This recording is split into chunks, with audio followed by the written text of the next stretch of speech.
Now, if JMU were petitioning the NCAA for a chance to play a mid-December bowl game sponsored by like a roofing company or something, that's one thing.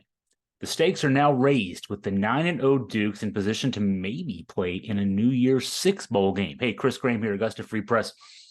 So JMU's president, Jonathan Alger, and athletics director, Jeff Bourne, have yet another appeal into the NCAA.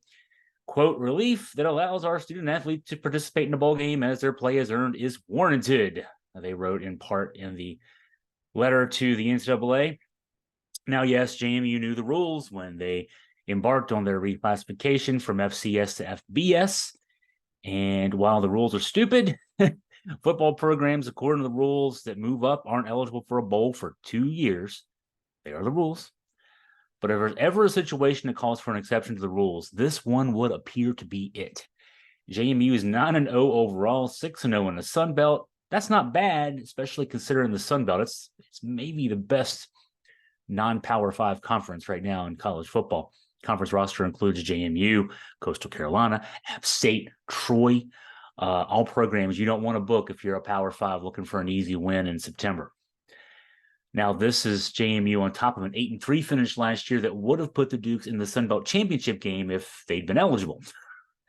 Programs don't normally move up and then have this level of success this early.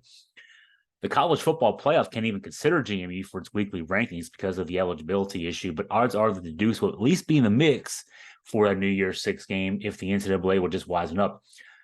This weekend's game with UConn should be a gimme, but the last two are hardly pushovers. Last two are App State in Harrisonburg. App State's 5-4, 3-2 Sun Belt, and then Coastal, who's 6-3, 4-2 in the Sun Belt. I'm not going to change because I say Coastal in the story that I wrote. That's the season finale, assume that they win at least one of those, and if they win both, could be in the Sun Belt championship game. But it's this eligibility issue again. Now, if JMU finishes 12-0 and the ESPN Football Power Index has the Dukes as favorites in each of their last three, it would be utterly idiotic if they'd be left out of not only another Sun Belt title game, but also a shot at a New Year's Six game. But we are talking about the NCAA here, so don't hold your breath. So we'll advocate, hey, we'll keep an eye on this. UConn this week again should be a gimme, but these last two, I mean, if JMU were to get through these last three, including App State, including Coastal Carolina, finish 12-0, NCAA's got to do something. Right now, what the response from the NCAA is that the board and the council agree that if changes to the FCS to FBS reclassification process are warranted, these should be handled through legislation that applies to all schools reclassifying from FCS to FBS. That's fine. Go ahead and start it now. If you have any questions for me, any comments for me, anything for me to address in a mailbag, please email me at chris@augustafreepress.com.